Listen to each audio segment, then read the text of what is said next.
Esto es Histopia Historia. Un viaje apasionante por el pasado. Un recorrido por nuestra historia. Un programa dirigido y presentado por Juan Ramón Ortega y producido por Francisco Rodríguez.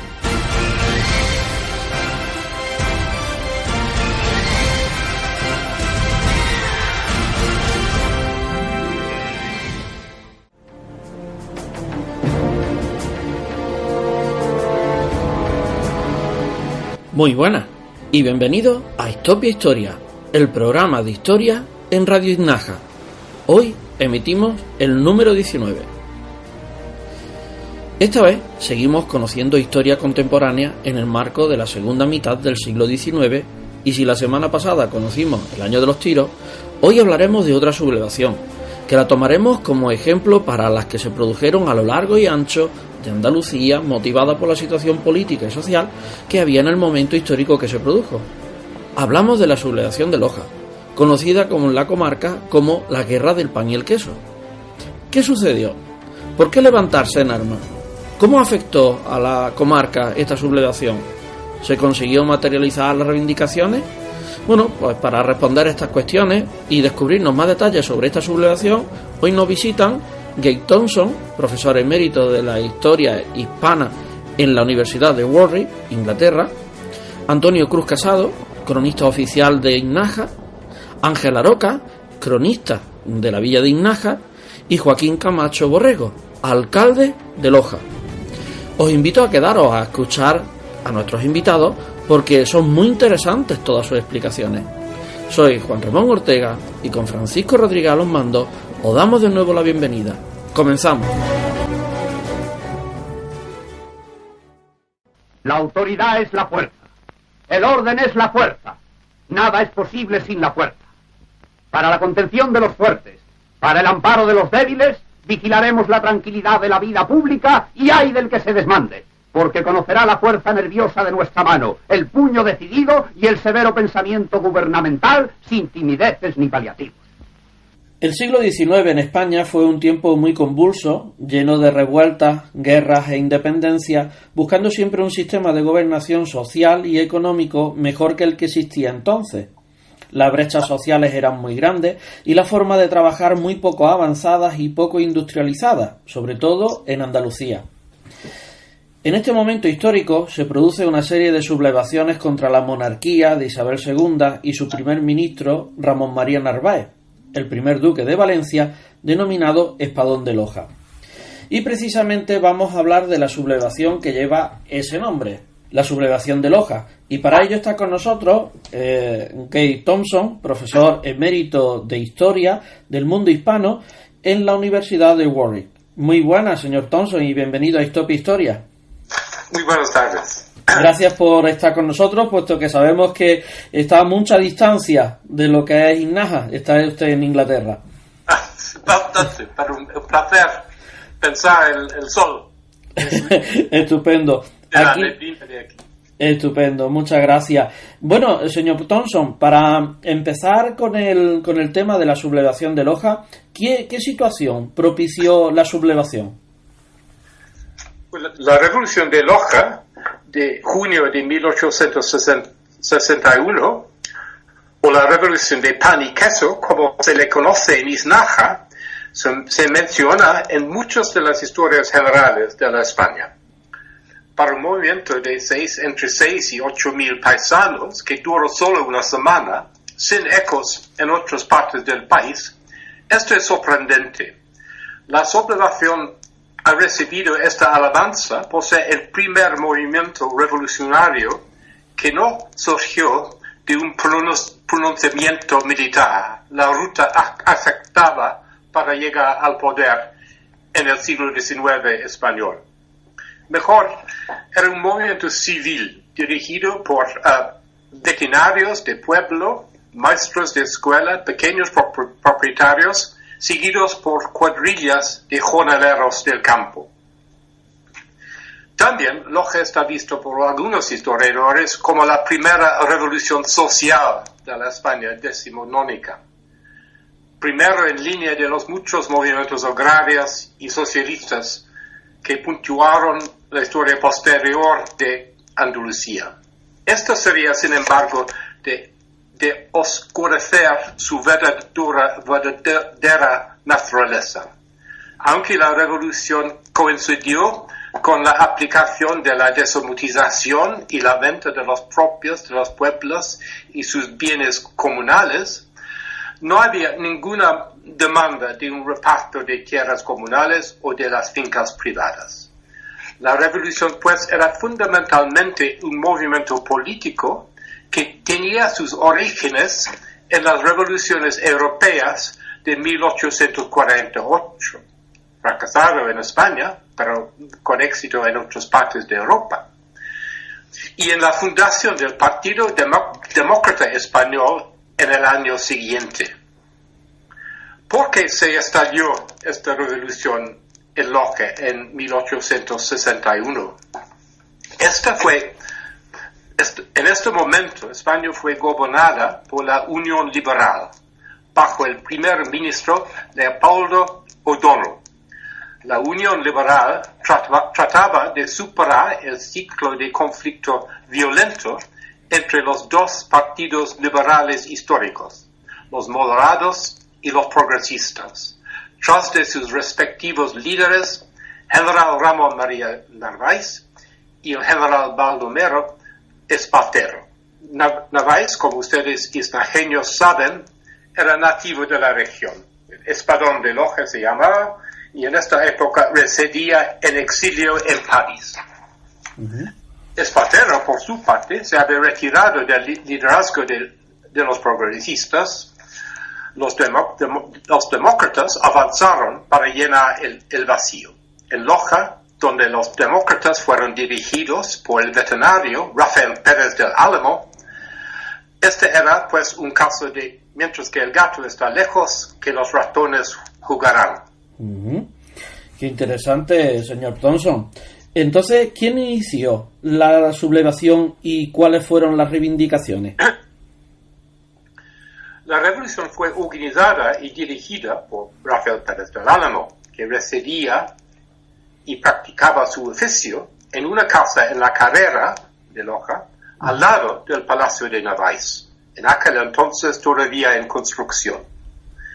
Aparte de servir en el ayuntamiento como inspector veterinario, Pérez era el corresponsal de los periódicos demócratas de esta época, El Pueblo y La Discusión, periódicos de Madrid. También estuvo implicado en la organización de elecciones locales y nacionales por el distrito de Loja y en la dirección de una asociación secreta llamada la Sociedad de Habitantes Pacíficos, una sección de la Venta Nacional, una sociedad carbonaria con su centro en Granada, contando posiblemente con 80,000 afiliados a través de muchos pueblos y ciudades de la Andalucía Oriental, Málaga, Córdoba, Jaén y en la propia Granada.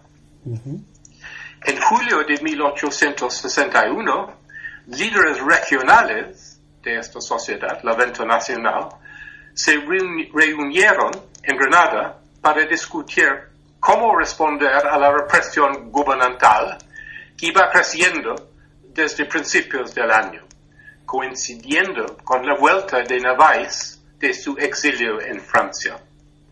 Aunque en esta reunión Pérez del Álamo votó en contra de la propuesta para un levantamiento, sus colegas de Loja lo presionaron a tomar la iniciativa. El viernes 28 de junio, huyendo de su arresto domiciliario, Pérez cabalgó hacia el oeste para la campiña de Salinas, donde se reunió con cientos de sus correligionarios oriundos de la Ajaquía de Málaga. Juntos marcharon a Iznaja a unirse con Joaquín Narváez Ortiz, alias Mellado, quien había movilizado a 600 hombres el contingente más grande de todos los contingentes de pueblos que enviaron pelotones a Loja en junio de 1861. Ujú. El ayuntamiento de Iznaja suministró a los rebeldes 2.000 raciones de pan, jamón y vino y 200 libras de tabaco. Ujú. ¿Cuánto tiempo y territorio abarcó la sublevación de Loja? Los rebeldes entraron en Loja la mañana del domingo 30 de junio sin tener que enfrentarse a ninguna resistencia. Se construyeron barricadas decoradas con banderas democráticas en las entradas principales a la ciudad como para trazar una línea entre la España democrática y la vieja España. Durante los 55 días de la ocupación, contingentes de rebeldes marchando detrás de bandas de viento, tocando melodías patrióticas, convergieron sobre Loja de muchos pueblos de la región. Tras de la represión de la sublevación, más de 3.000 hombres de 43 ciudades de la zona fueron juzgados por los consejos de guerra en Loja y Málaga. Iznaja contribuyó a más de 1.000 hombres a la revolución, el mayor contingente después de la de Loja. De los 470 hombres condenados a presidios de ultramar por el Tribunal Militar de Loja, 66 fueron de Iznaja. Su líder, Joaquín Navais, era el único rebelde patricio condenado a la muerte. Era un terrateniente de la zona, bastante, no rico, pero decente. Ujú. Murió por garrote vil en la plaza de Iznaja el día 7 de agosto de 1861. ¿Quién sofocó la sublevación y qué consecuencias tuvo? Debido a una fuerte resistencia y la escasez de artillería, General Luis Serrano retrasó el asalto a la República Democrática de Loja durante 5 días. La mayoría de los rebeldes pasaron desapercibidos a través de líneas del gobierno para volver a sus pueblos o a regruparse cerca de Alhama, desde donde Pérez del Álamo propuso marcha sobre Granada para tomar la capital de la provincia. Ajá. Pero la rebelión pronto perdió impulso y en los próximos 5 meses, columnas militares cruzaron la región buscando a los sospechosos a unirse o incluso a solo los que simpatizaron con la rebelión. 1.180 hombres fueron condenados a penas de entre 2 y 20 años a presidios del ultramar por los consejos militares. Entre ellos 387 solteros, 620 casados y 66 viejos viudos. Ujú. Ejecutaron a 5 prominentes líderes, primero en Loja, después en Sala, después en Loja, después en Iznaja, finalmente en Periana y Alfanarte, en la provincia de Málaga. En septiembre de 1862, un perdón real, una amnistía, informó a todos los condenados que se les permitiera regresar a España. Muchos, sin embargo, murieron en tránsito o en la cárcel, y algunos no volvieron a sus casas hasta después de la caída de la monarquía borbónica en la Revolución Gloriosa de septiembre de 1868. Lejos de destruirlo, el perdón, seguido por 6 años de represión gubernamental, alentó el movimiento democrático en la región. Eventos en Italia, el Resurgimiento, fueron particularmente inspiradoras para los demócratas de la región. Barbas estilo garabellino, convirtiéndose en un marcador de un hombre viril, democrático y republicano. Exiliado a Sevilla, Pérez del Álamo se convirtió en un importante miembro del Partido Demócrata, organizando las fuerzas voluntarias que aseguraron el triunfo de la gloriosa en la capital bética en septiembre de 1868. Durante la Restauración, Pérez del Álamo se trasladó a Arcos de la Frontera, donde seguía practicando su oficio de herrero veterinario, al mismo tiempo organizando una cooperativa de viviendas para trabajadores, hasta su muerte en 1911, a 80 años de edad. Por entonces, Pérez del Álamo se había convertido en una figura de reverencia entre el Partido Socialista, ejemplo de un líder revolucionario que podría inspirar y organizar a sus seguidores y al mismo tiempo mantener el orden durante una jornada revolucionaria. Fue en los últimos años de su vida que entró en correspondencia con Benito Pérez Galdós, el gran escritor, cuya novela La Vuelta del Mundo en Numancia fue inspirado por fragmentos biográficos enviados por Pérez del Álamo a Pérez Galdós, pero nunca devueltos. Esto es todo y espero que ha sido útil para ustedes escuchar esta versión de la Revolución de Loja.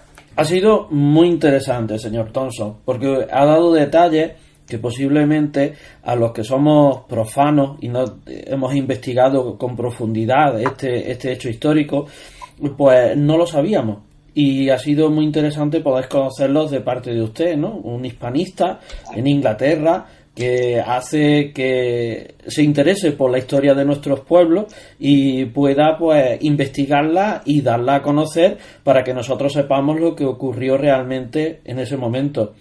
Ha sido un placer tenerle con nosotros, señor Thompson, aquí en esta emisora y su disposición a la entrevista, puesto que usted está en Inglaterra y nosotros estamos aquí en Andalucía, el poder comunicarnos para aprender un poquito más de nuestra historia. Ha sido un placer que usted esté con nosotros. Muchas gracias a ustedes, fue un gran placer y hasta pronto. Esperemos que pueda visitar Andalucía y poder estar con nosotros para que esté en los lugares donde se protagonizaron esos mismos hechos. Estoy seguro que volveré antes de mi salida del mundo. Muchas gracias. Están escuchando Histopia Historia, un programa de Juan Ramón Ortega.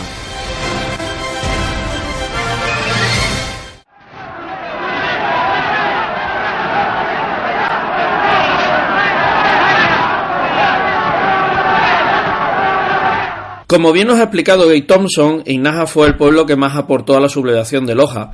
Por eso vamos a conocer más profundamente cómo se produjo, cuánto duró y qué consecuencias hubo en este municipio. Y para ello nos visita Antonio Cruz Casado, cronista oficial de la villa de Inaja. Muy buenas, Antonio, y bienvenido a Histopia Historia. Hola, buenas tardes, gracias. Gracias por estar aquí, Antonio. Bueno, Antonio, ¿por qué se produjo la sublevación en Inaja?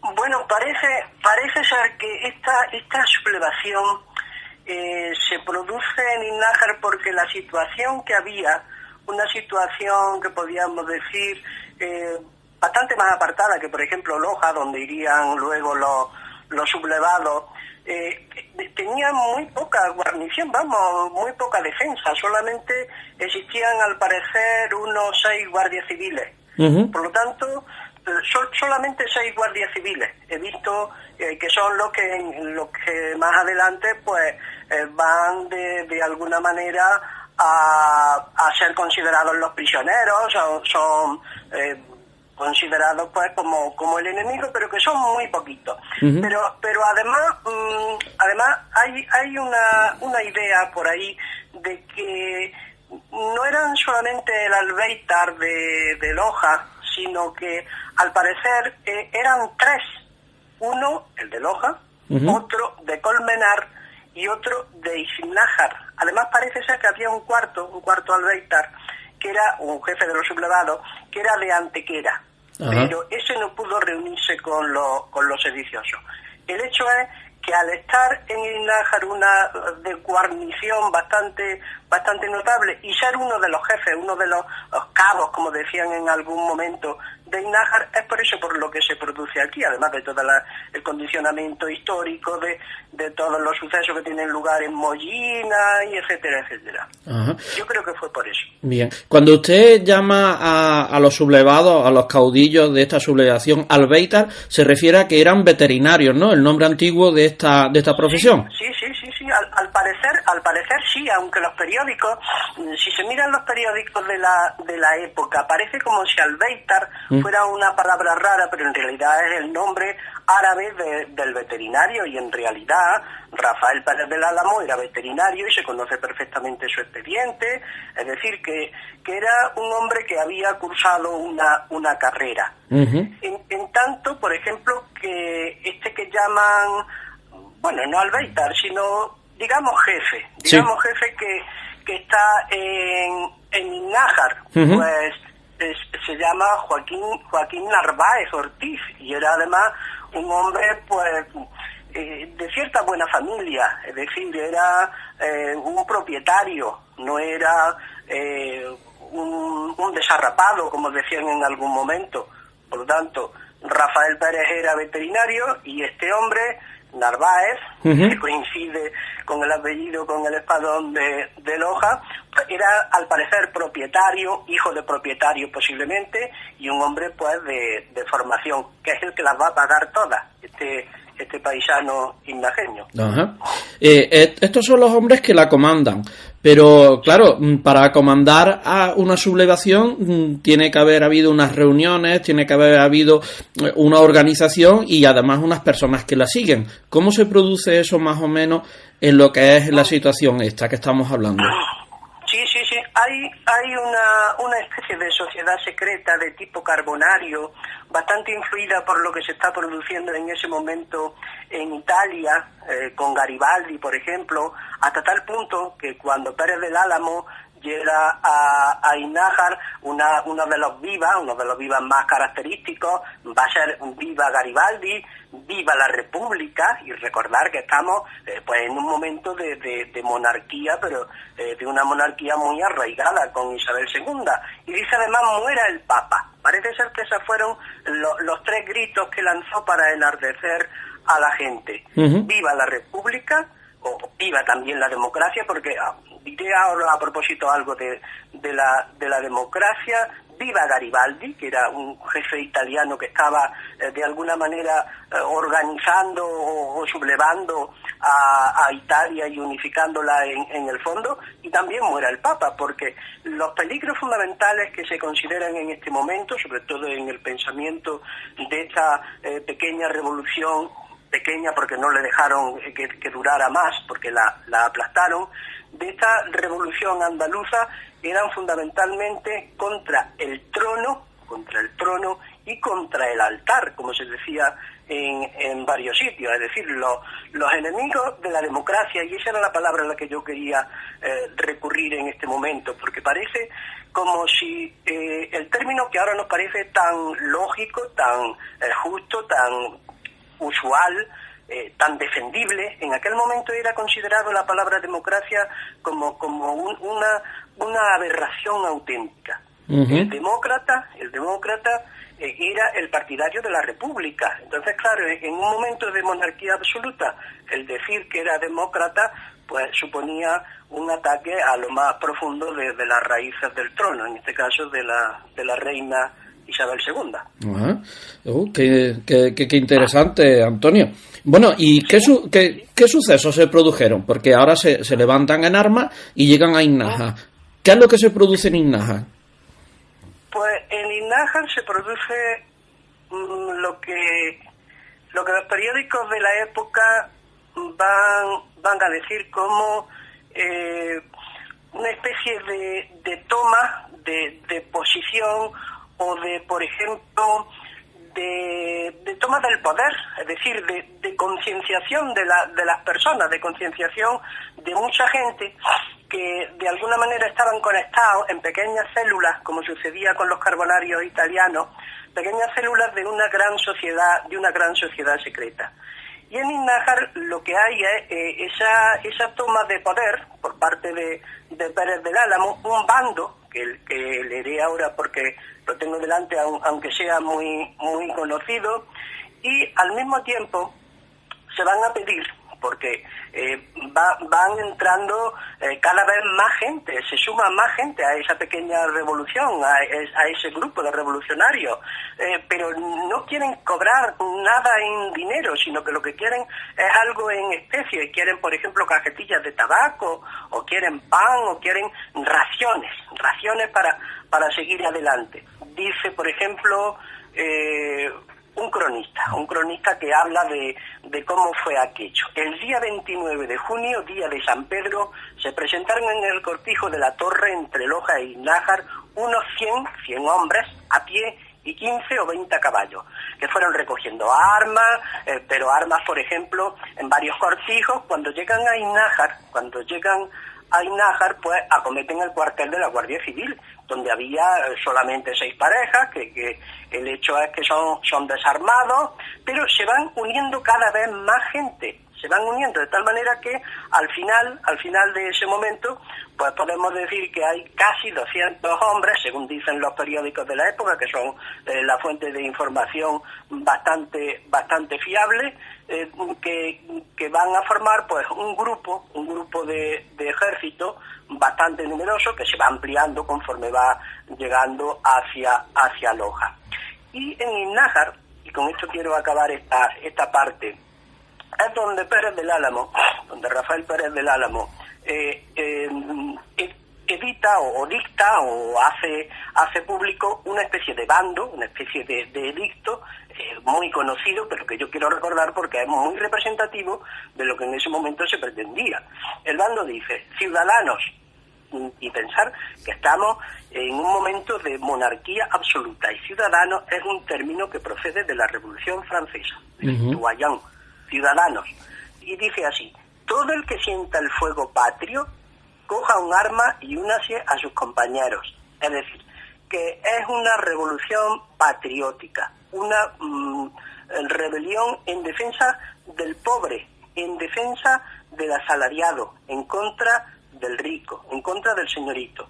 Y continúa diciendo: el que no lo haga, es decir, el que no coja un arma y se una a sus compañeros, será traidor a la patria.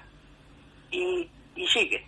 Teniendo presente que nuestra misión es defender el programa de la prensa democrática, y está la palabra democrática, democracia, la prensa democrática que aparecía en Madrid y que de alguna manera va a ir preparando el terreno para la llegada primero de la Revolución de 1868, por la que se destrona a Isabel II, y por último la llegada de la República. La prensa democrática, pero dice en el bando: respetando la propiedad, el hogar doméstico y todas las opiniones. Es decir, que no son rateros, no son ladrones, no es gente que vaya a cobrar por dinero, sino que de alguna manera pues tiene que mantenerse, pero defienden también el hogar y defienden además todas las opiniones, se supone que son opiniones de carácter político. Y termina diciendo: en nombre del gran centro revolucionario, Rafael Pérez del Álamo.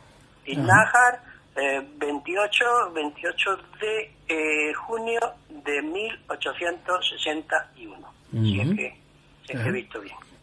Antonio, ¿qué consecuencias tuvo para los innajeños que participaron en esa sublevación cuando se sofocó desde parte del ejército? Mala. Para los innajeños fue una cosa bastante mala. Por ejemplo, este cabecilla innajeño pues es detenido, se le juzga, es condenado, es ejecutado y además, por ejemplo, tengo aquí un suelto cortico de la Esperanza, un fragmento de un periódico del 16 de julio, sí, que dice: ha sido preso en la provincia de Córdoba don Joaquín Narváez y Ortiz, vecino de Innájar, a consecuencia de los sucesos de Loja, a cuya ciudad ha sido conducido por reclamarlo el Consejo de Guerra que funciona en la misma.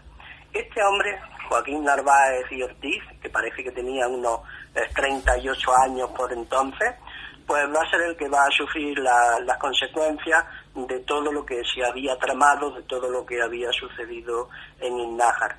Va a ser condenado a muerte y va a ser ajusticiado.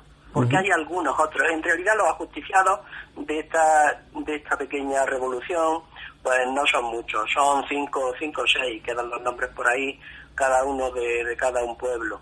Uh-huh. Y a Joaquín Narváez pues se le ajusticia en Innájar mediante garrote vil, no como dice don Juan Díaz del Moral en su historia de las agitaciones campesinas andaluzas, acribillado con balas, no. Mucho más degradante, mucho más penoso, con un carácter que podíamos considerar mucho más ejemplarizante, para que la gente lo viera, tomara miedo y no hiciera nunca nada parecido. Vale. Va a ser agarrotado a las 11 de la mañana aproximadamente, muy poco antes del día 8 de septiembre, que como sabemos es la procesión de la Virgen de la Piedad, Señora de la Piedad y Antigua. Y además otra consecuencia es que hay gente que es deportada, que es condenada a trabajo forzado, a ir en los barcos. Y tengo por aquí los que fueron condenados por el Consejo de Guerra de Loja, y algunos de las personas, los apellidos son muy propios de Innájar. Por ejemplo, se condena a cadena perpetua a Celestino Casado, y a 12 años de cadena se condena a Antonio Siller Ortiz, Francisco Antonio Lobato Guerrero, Francisco Gordo Sánchez, Antonio Lobato Mazuela, José Cobo Repiso, Miguel Ropero Montero, Felipe Fija Sánchez, Francisco Jiménez Luque, Salvador Trasierra Sillero y Diego Gómez Ramos. Por lo tanto, de muchas maneras tenemos conocimiento de lo que pasó en Innájar. Un suceso que podía haber sido pues la base de un cambio radical en el comportamiento de las personas, en la política, en la sociedad, en las costumbres, pero que sin embargo desembocó prácticamente en nada. Desastre. No. Pues es verdad, Antonio. Pues muchísimas gracias. Esperamos escucharlo de nuevo en otro momento para poder disfrutar y poder que nos siga enseñando más historias.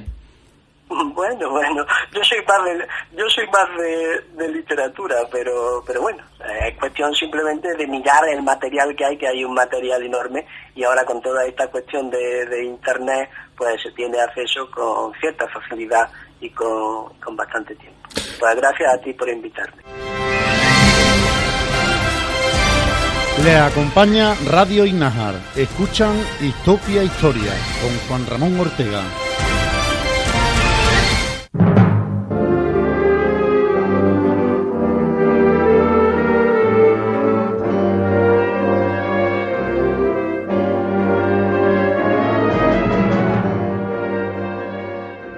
Después de la explicación de Antonio Cruz sobre cuándo y cómo las consecuencias de la sublevación de Loja, Ángel Aroca, cronista también de la villa de Innájar, nos visita para darnos a conocer lugares físicos que hay en Innájar y comarca que fueron protagonistas de esta sublevación.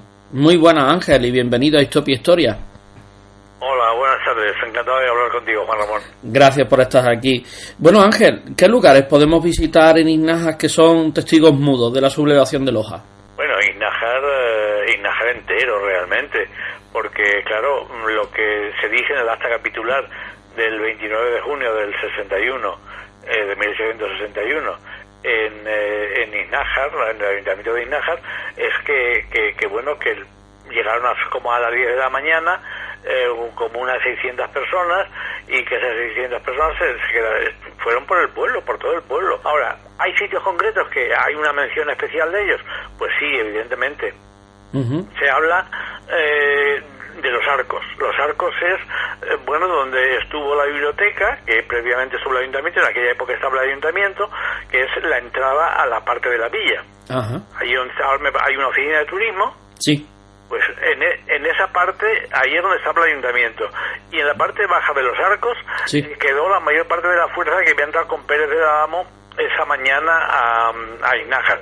Evidentemente se repartirían, estarían por la zona de la villa, estarían también por la zona de lo que era la plaza, lo que hoy es la Plaza Nueva, pero sin toda esa extensión, sino solamente pues la parte que llegaba hasta los Tajos, desde el edificio donde estuvo el ayuntamiento, este edificio de los Arcos, que evidentemente también era mucho menor, porque luego lo que hay hoy se amplió la Casa de la Cultura, esa parte no estaba construida obviamente, y no estaba la Plaza Nueva hecha. La Plaza Nueva sabemos que se hizo en el tiempo de la República, la Segunda República Española, por los años 30, se construyó, se derrumbó una torre que había de entrada a la villa, y con las piedras de esa torre se hizo el murallón de la Plaza Nueva.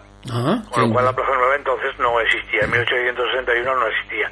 Pero vamos, en esa zona ahí se congregó la fuerza que venía con Pérez de Adamo.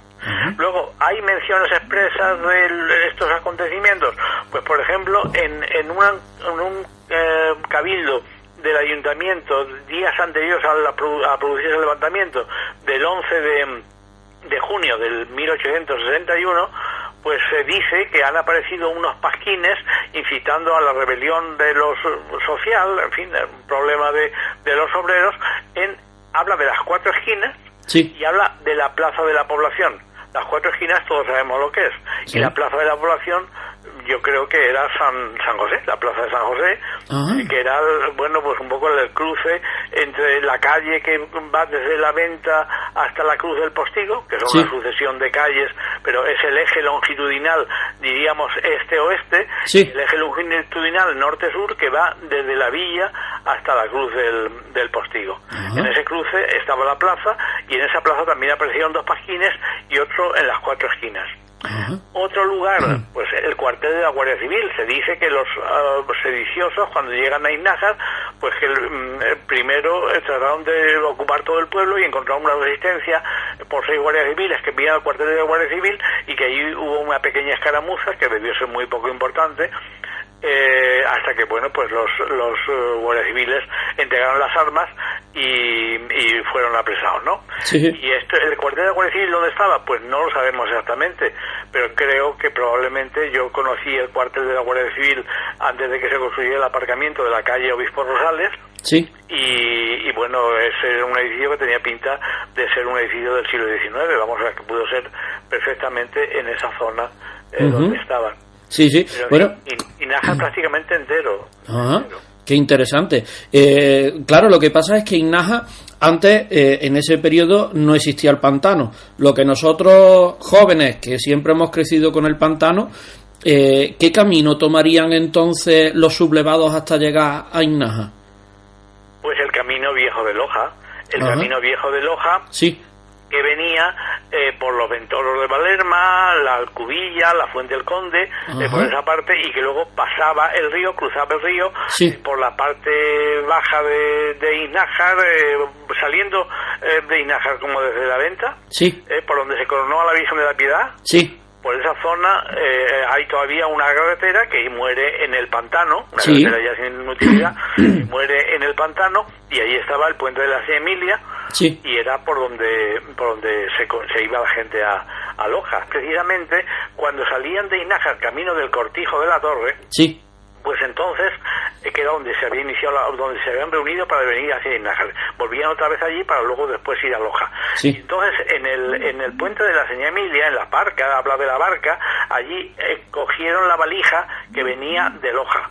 La valija es el cartero que venía, que traía las cartas desde Loja, y le quitaron la valija, porque entre otras cosas Pérez de Adamo lo que estaba esperando es ver cómo en Madrid había caído este levantamiento, y si va a encontrar, y tenía apoyo en Madrid o no lo tenía, y claro, pues ahí requisan la valija, y se habla concretamente de la barca que cruzaba el río por esa zona del puente de la Seña Emilia, que yo lo que conocí allí cuando llegué a Innájar, estoy hablando del año 66, 60, por ahí más o menos, había un puente, ya estaba embalsando el pantano, y había un puente de hierro que habían hecho unos militares porque se había ido el puente antiguo que había con una riada, y entonces pusieron un puente de hierro que luego después lo desmontaron y se lo llevaron. Porque el Cortijo de la Torre sería el punto de referencia para entrar en el término municipal de Loja con el de Innájar, más o menos. No. El Cortijo de la Torre es un cortijo que está relativamente cerca de los Ventorros de Valerma. Yo recuerdo el Cortijo de la Alcaidía, estaba también por allí. Yo fui allí con Manuel, un señor de Innájar, que era una bellísima persona. Ha sido una casualidad, pero una casualidad muy interesante. Que yo recuerdo que cuando vi ahí esas columnas que había en un cortijo absolutamente ruinoso, don Antonio Quintana, el maestro, estaba haciendo una casa en Innájar, o estaba pensando en hacerse una casa. Y le dije: Antonio, he visto unas columnas en el Cortijo de la Torre que me parecen estupendas, ¿qué tal? En fin, él debió ir a ver aquello y no sé cómo lo agenciaría, pero consiguió esas columnas para ponerlas en su casa y se las trajo. Y hoy las columnas que vemos en la Plaza de los Hierros, en la plaza que está precisamente donde están los arcos, a los que hacen referencia el acta municipal, vamos, el edificio donde estaba el ayuntamiento entonces, que eran los arcos, pues las columnas que tiene don Antonio Quintana en el pórtico de su casa son del Cortijo de la Torre. O sea que las columnas donde se congregaron los sublevados para venir a Innájar y donde volvieron luego antes de pasar a Loja, hoy están precisamente en el centro de Innájar y al lado del ayuntamiento, del antiguo ayuntamiento, del edificio este de los arcos, donde estuvo la biblioteca y ahora la oficina de turismo, que es, bueno, pues el que más protagonismo tiene en la villa de Innájar de este hecho, ¿no? Porque ahí, por la parte baja de los arcos, estuvieron la gente de Pérez del Álamo. Y entonces, pues esas columnas han venido allí. Se dio luego otra circunstancia y fue que una de esas columnas, uno de esos capiteles, se le extravió a don Antonio Quintana y bueno, pues no lo encontró y le tuvieron que hacer una copia de un capitel en Córdoba para instalar el capitel en la fachada de su casa. Luego después apareció ese capitel porque lo debía tener un poco escondido en algún sitio y le apareció, y fíjate que me ha asombrado, ahora apareció este capitel y he tenido que hacer el otro. Y dice: bueno, este capitel, el día que tú hagas tu casa, porque yo había pensado hacerme una casa en la esquina de la calle Real y Cristóbal de Castro, y el día que tú hagas tu casa te llevas este capitel. Pasaron 30 y tantos, 40 años y no había hecho la casa, pero hace unos años que la hice, pues efectivamente don Antonio Quintana me dijo: aquí está ese capitel que te dije, que tal, y me lo llevé y está puesto en la parte, en la esquina de la casa, haciendo de peana para un santo jesuita que hay allí en la parte alta de la casa. Pues mire, es interesante que conozcamos toda esa historia, porque ahora cuando visitemos el pueblo y veamos ese capitel, ¿no?, que hace de peana, y los capiteles que tiene Antonio Quintana en lo que es su fachada, mediante las columnas soportando lo que es la fachada, pues daremos cuenta de que eso es del Cortijo de la Torre, cuando la sublevación de Loja, y que estuvieron allí Pérez del Álamo, y que en ese contorno donde vive él, pues también se produjo ese levantamiento e incluso la toma del ayuntamiento. Pues Ángel, es una pena que se acabe el tiempo, porque la explicación ha sido muy instructiva y hemos aprendido mucho sobre este suceso que se protagonizó en nuestro pueblo. Estamos encantados de que haya estado con nosotros, de que nos haya enseñado historia, y está invitado para que en cualquier otro momento que surja cualquier tema que esté relacionado con el pueblo, que pueda estar con nosotros y explicárnoslo tal como lo ha hecho hoy. Pues yo encantado, en cualquier cosa que pueda ilustraros lo haré, pero en fin, yo realmente estoy muy limitado y no tengo tantos conocimientos, pero bueno, cualquier cosa que queráis de mí, que yo pueda servir a Innájar y a la gente de Innájar, estoy siempre dispuesto. Pues muchísimas gracias, Ángel, un saludo. Gracias a vosotros, un abrazo grande. Están escuchando Histopia Historia, un programa de Juan Ramón Ortega.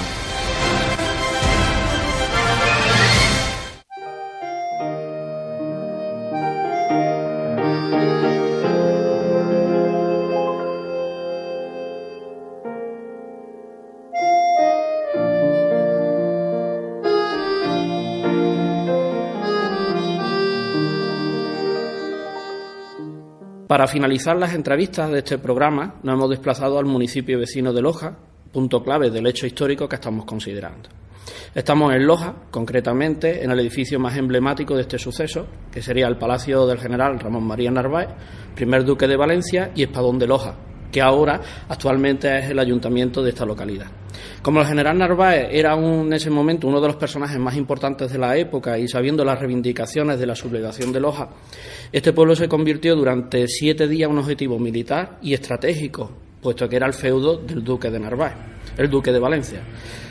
Nos atiende muy amablemente Joaquín Camacho Borrego, alcalde de Loja, que nos va a descubrir varios lugares relacionados con Narváez y que podemos visitar para conocer más acerca de esta historia. Muy buenas, Joaquín, y bienvenido a Histopia. Muy buenas, agradecerte tu visita hoy a esta ciudad histórica de Loja y vecina y amiga de Innájar, y saludar, si me lo permite, a todos los vecinos de Innájar, con los cuales tenemos muy buena relación y además muy buena, como digo, relación institucional, porque además compartimos Ventorro de Valerma, que es otro elemento importante. Así que un saludo y bienvenido. Estupendo, muchísimas gracias, Joaquín.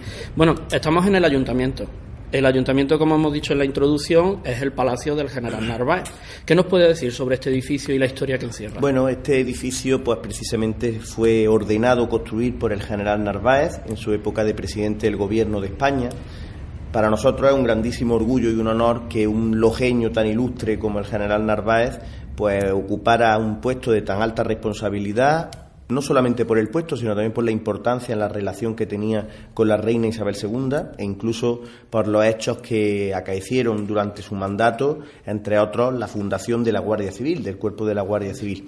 El general Narváez nació en Loja y siempre tuvo una vinculación muy especial y un cariño muy especial a la ciudad de Loja, a pesar de que no llegara a vivir mucho en esta ciudad por su relación militar y también política, vivía más a caballo entre Madrid y París, como saben, pero tuvo siempre una relación muy especial con Loja y por eso quiso construirse una casa, un palacio, que es precisamente el lugar en el que nos encontramos, uno de los edificios civiles más emblemáticos de la ciudad de Loja y también que más visitas tiene por parte de muchos turistas, porque además tiene unas peculiaridades muy especiales, es que tiene una gran influencia francesa, una gran influencia de Versalles, también evidentemente en pequeño, ¿no? Porque el general Narváez era un enamorado de Versalles y precisamente este palacio lo hizo con ese fin, tener una casa privada.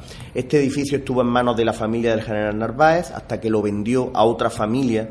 Durante la etapa privada de este edificio pues se fue deteriorando a marcha forzada, incluso fue residencia habitual de una familia, hasta que en el año 1927 el Ayuntamiento de Loja, la Corporación Municipal, decidió que tenía que ampliar sus instalaciones.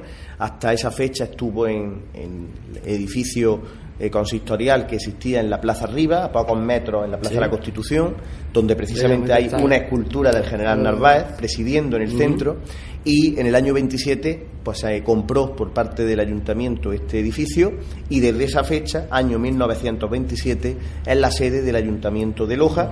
Por lo tanto, por aquí han pasado mucha historia, tiene una gran historia este edificio desde el siglo XIX, que fue construido con importantes influencias arquitectónicas de la época y por lo tanto es un edificio digno de ver. Yo invito a todos los vecinos de Innájar y todos los visitantes que quieran que visiten el Ayuntamiento de Loja, el Palacio del General Narváez, en horario de lunes a viernes, de 8 de la mañana a 3 de la tarde.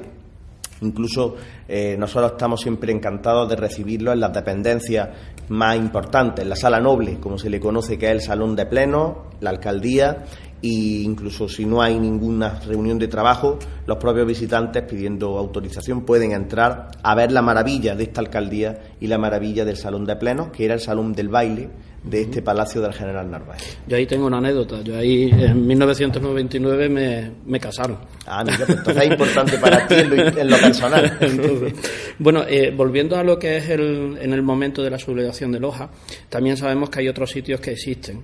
Por ejemplo, con la historia del general Narváez, está enterrado aquí. ¿Dónde podemos visitarlo y qué horario tiene para poder...? Sí. Efectivamente, uno de los, como he dicho anteriormente, Narváez siempre tuvo una vinculación muy especial con Loja, siempre. Tenía mucho cariño a Loja y por eso te pidió que el día que muriera lo trasladaran a Loja. Y desde esa fecha está enterrado en nuestra ciudad. Se puede visitar al general Narváez en el mausoleo de su propio nombre, el mausoleo del general Narváez, que está en el Mesón de Arroyo, en el barrio del Mesón de Arroyo.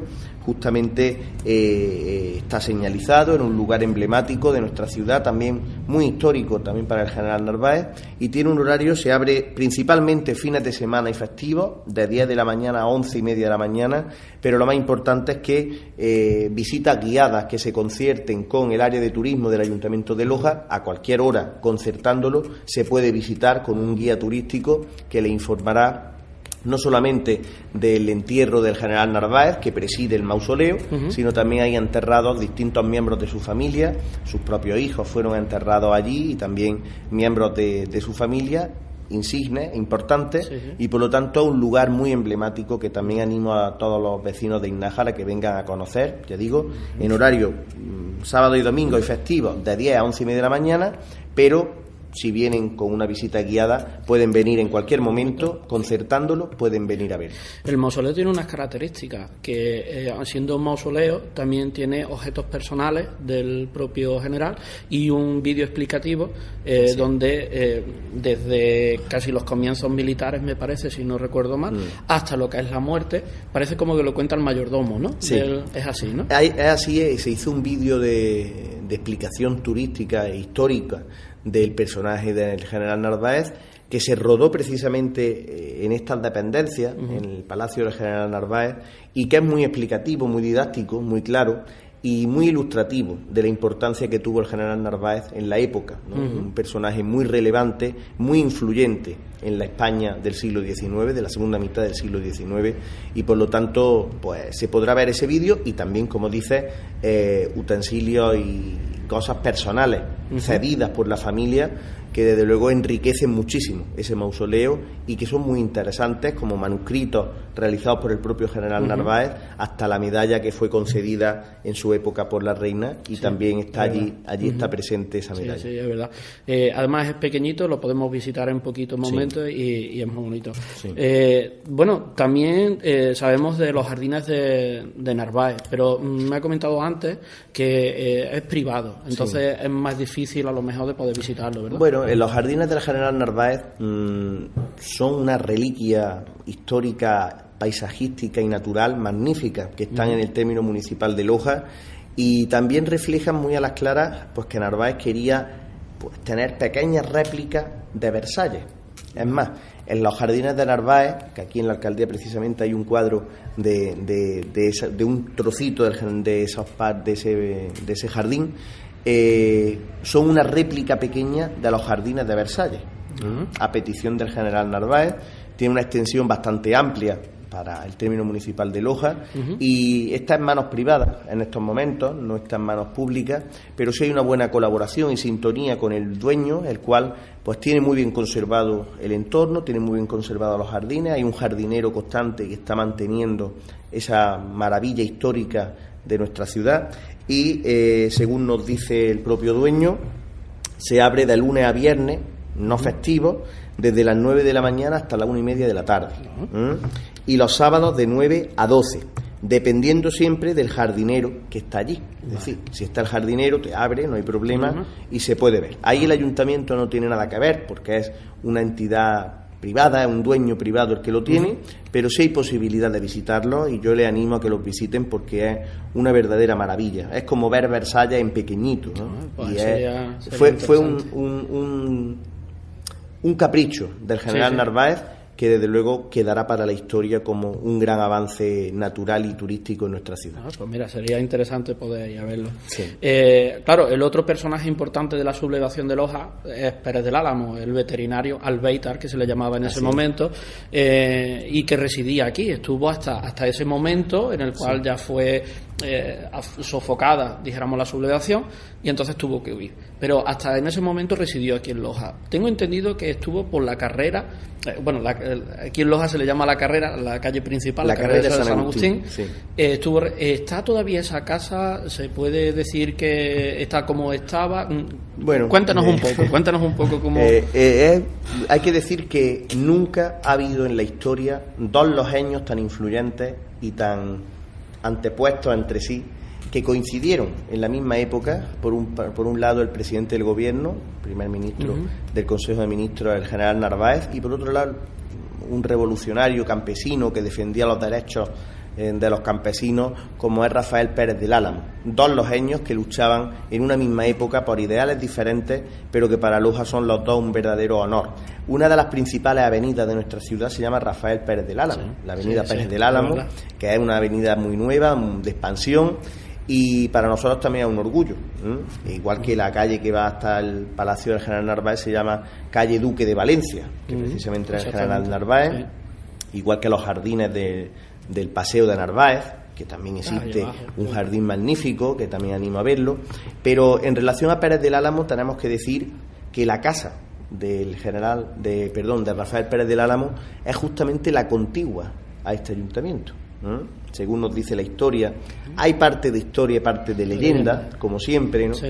Yo lo voy a contar como leyenda porque no tengo contrastado estos datos, pero hay parte de historia y parte de leyenda. El General Narváez compró esta casa y Rafael Pérez del Álamo tenía la casa que estaba justo al lado, tabique con tabique, como solemos decir, eran vecinos. Y se llevaban tan mal a nivel público que en lo privado no iba a ser una excepción. Eran dos vecinos que no se llevaban bien.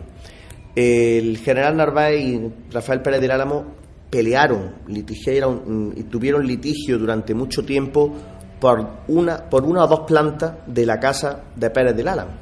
El General Narváez decía que su casa llegaba hasta el fondo y Rafael Pérez del Álamo decía que no, que su casa eran 4 plantas para arriba. Pues cuando salgas del Palacio del General Narváez del Ayuntamiento de Loja, fíjate y verás quién ganó el litigio.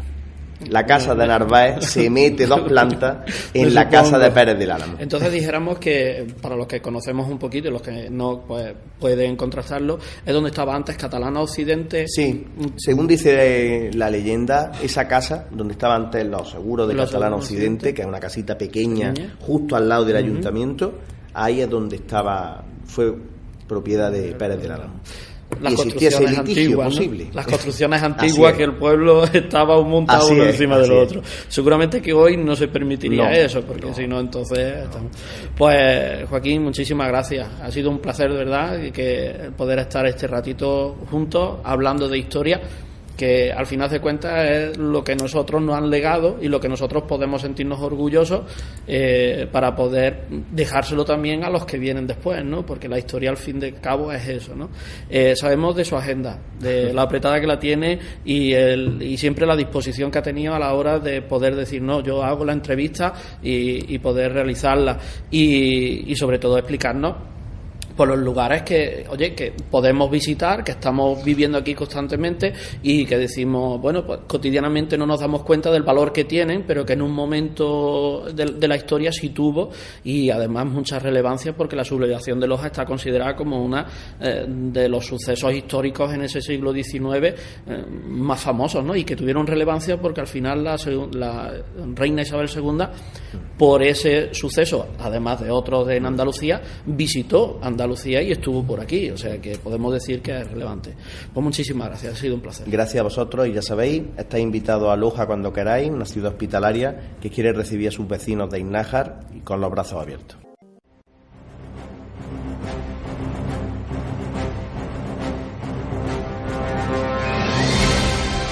Y terminamos por hoy. Qué interesante lo que hemos aprendido. Una parte de nuestra historia, ahora con más profundidad, con nombres, fechas y lugares. Es un privilegio haber contado esta tarde con Gay Thompson, desde Inglaterra, como hispanista y especialista en la sublevación de Loja, Antonio Cruz, cronista de Innájar, hablándonos sobre cómo fue esa guerra del pan y el queso y cómo afectó a Innájar, Ángel Aroca, cronista también de Innájar, que nos ha descubierto los lugares donde se protagonizaron esos sucesos, y Joaquín Camacho, alcalde de Loja, que nos enseñó los lugares emblemáticos que podemos visitar en esta ciudad para seguir conociendo más acerca de esta historia. Espero que os haya gustado y recordad que después de esta emisión podéis reproducir el programa en varias plataformas como iVoox y YouTube, también en los blogs de Radio Innájar en radioinnájar.blogspot.com, en el de Histopia Historia, histopiahistoria.blogspot.com y en las redes sociales de Facebook, Twitter, Google Plus y Flipboard como Histopia Historia. Mediante el WhatsApp 633 40 29 24 en caso de no tener ninguna red social nada más que esta plataforma y el email histopia2015@gmail.com para mandar las sugerencias u opiniones. Os espero la semana que viene, el martes a las 8 de la tarde o el miércoles a la 1, aquí en Radio Nájar, con muchas más historias. Así que disfrutad de la semana y sed felices.